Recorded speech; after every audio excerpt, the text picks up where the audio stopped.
মার্কা কি আছে টাকা বলো চলে বলো আমি চলো চলে চলে তাই মিলিয়ে একসাথে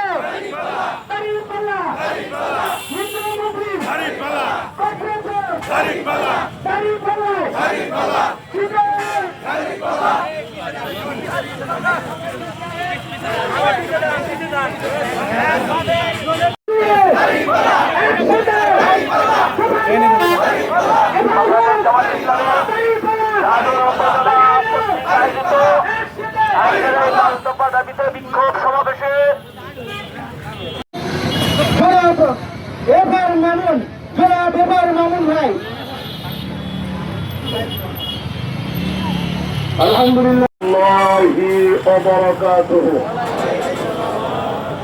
অমুসলিম ভাই তাদের প্রতি শুভেচ্ছা আন্তরিক মোবারকবাদ। জামাত ইসলামী বাংলাদেশ সারা বাংলাদেশে 5 দফার দাবিতে বিক্ষোভ কর্মসূচি ঘোষণা করেছে।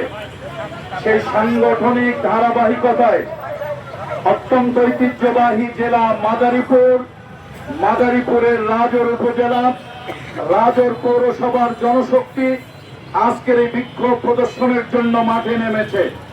আজকের অনুষ্ঠানের সম্মানিত সভাপতি, আজকের এই বিক্ষোভ কর্মসূচির আমাদের সম্মানিত দায়িত্বশীলগণ এবং বিভিন্ন স্তর থেকে আসা কর্মী ভাইয়েরা, আমাদের সাংবাদিক বন্ধুগণ, এই বাজারের সর্বস্তরের ব্যবসায়ী বৃন্দ, আমি জামাত ইসলামী বাংলাদেশের পক্ষ থেকে আপনাদেরকে জানাতে চাই পিয়ার পদ্ধতিটা কি। লোকেরা বলে এটা খায় না মাথায় দেয়, আমি বলি পিয়ার পদ্ধতি এমন জিনিস, বৃষ্টি পড়লে ছাতা ব্যবহার করে, মাঘ মাসে চাদর কোট হিসেবে ব্যবহার করে, দরকারের সময় তোষক হিসেবে ব্যবহার করে, এটা খায়ও না মাথায়ও দেয় না। আপনারা যারা পিয়ার পদ্ধতি বোঝেন না তাদেরকে পড়াশোনা করা দরকার।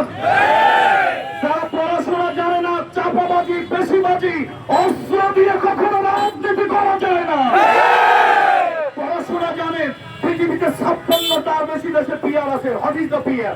পিয়ারটা কি? পিয়ার হলো, আপনারা বলেন আমার জাতিকে বিভ্রান্ত করেন যারা পিয়ার আরেকজনকে বুঝতে দেন না। ভোট দিলাম গোপালগঞ্জে, নেতা হইল সুনামগঞ্জে, পাবলিক না জানে না তারপরে লাভ হয়। কথা তো ঠিক, ভোট দিলাম নারায়ণগঞ্জে, নেতা পাইলাম সুনামগঞ্জে, লাভ কি আসলে বোঝে না। আমি আপনাদেরকে জিজ্ঞেস করতে চাই, সকল দলের সকল বন্ধুদেরকে জিজ্ঞেস করতে চাই, চৌকিদারের কাজ কি চেয়ারম্যান করবে? চৌকিদারের কাজ চৌকিদার করে, চেয়ারম্যানের কাজ চেয়ারম্যান করে, দপ্তরের কাজ দপ্তরি করে, প্রিন্সিপালের কাজ প্রিন্সিপাল করে। কিন্তু আমার দেশে ব্রিটিশদের তৈরি করা যেই রাজনৈতিক ব্যবস্থা, যারা নাকি পার্লামেন্টে আইন পাস করবে, সেই জায়গায় তাদেরকে দেওয়া হয়েছে এলাকার উন্নয়ন, চেয়ারম্যান মেম্বারের কাজের উন্নয়ন দেওয়া হয়েছে, তদারকি দেওয়া হয়েছে, যার কারণে হুন্ডা গুন্ডা অস্ত্র দিয়া আমার দেশের রাজনীতি নিয়ন্ত্রণ হয়। এদেশের মানুষের কল্যাণে আইন প্রণয়ন হয় না। আগে আপনাকে জানতে হবে পিয়ার কি। পিয়ারটা হলো আপনার, পিয়ারটা এমন একটা পদ্ধতি, যারা পার্লামেন্টের মেম্বার, আপনি যদি ওই জায়গায় মমতাজের মতো ক্লাস 5 পাস করা ফাইটটা যায় মহিলারে পাঠান, সে তো ক্লাস 5 পাসের মহিলা, ফাইটটা যায় উপরে আর কিছু বলতে পারবে না, ইংরেজিতেও বলতে পারবে না যে ফাইটটা যায় এটা ইংরেজি। সুতরাং ওখানে আপনাদেরকে পাঠাতে হবে জাতির যারা জানে, জাতির যারা বিবেক, জাতির যারা জ্ঞানী, প্রত্যেক দলের যারা নাকি উচ্চ পর্যায়ে আছে, যারা নাকি জানে এরকম কল্যাণে, মানুষের কল্যাণে, জাতির কল্যাণে, অর্থনীতির কল্যাণে।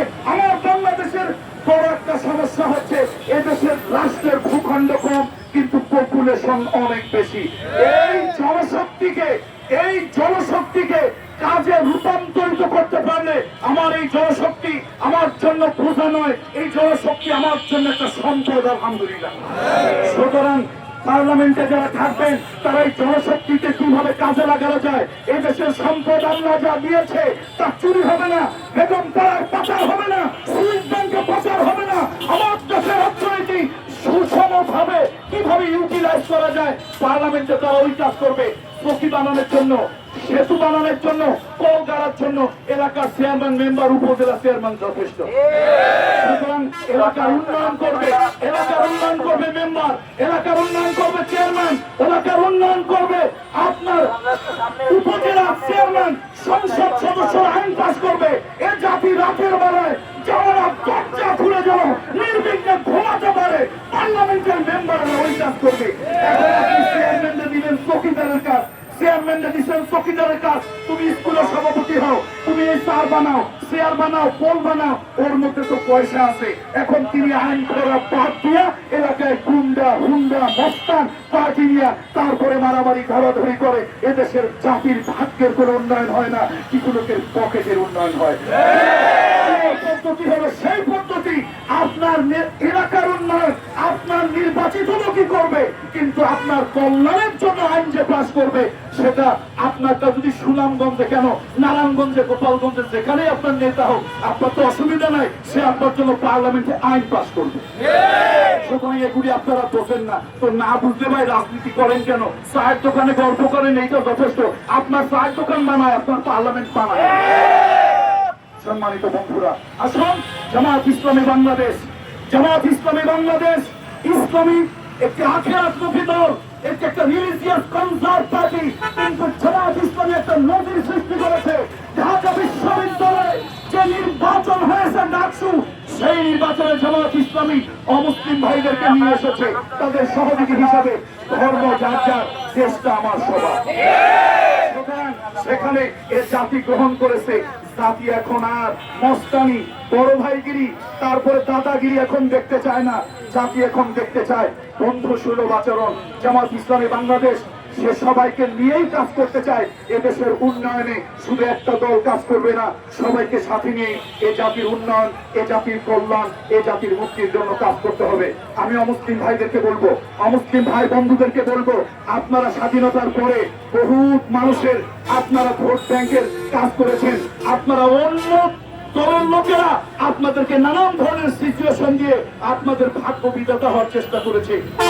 আমি মুসলমান, আমি যদি এদেশের 85%, 90% যদি হই, আমার যেরকম এদেশের আলো বাতাসে অধিকার আছে, আপনি যদি এদেশের 5% হন, আমি আপনাকে মাইনরিটি বলি না, আমি আপনাকে কখনো সংখ্যালঘু বলি না, আমি বলি এদেশের নাগরিক কামরুল ইসলাম সাইদের এদেশের মাটি বাতাসে যেরকম অধিকার আছে, আমার একজন হিন্দু ভাই, আমার একজন খ্রিস্টান ভাই, আমার একজন বৌদ্ধ ভাই এদেশের নাগরিক হিসাবে কামরুল ইসলাম সাইদের মতো সমান অধিকার রাখে। সুতরাং আপনারা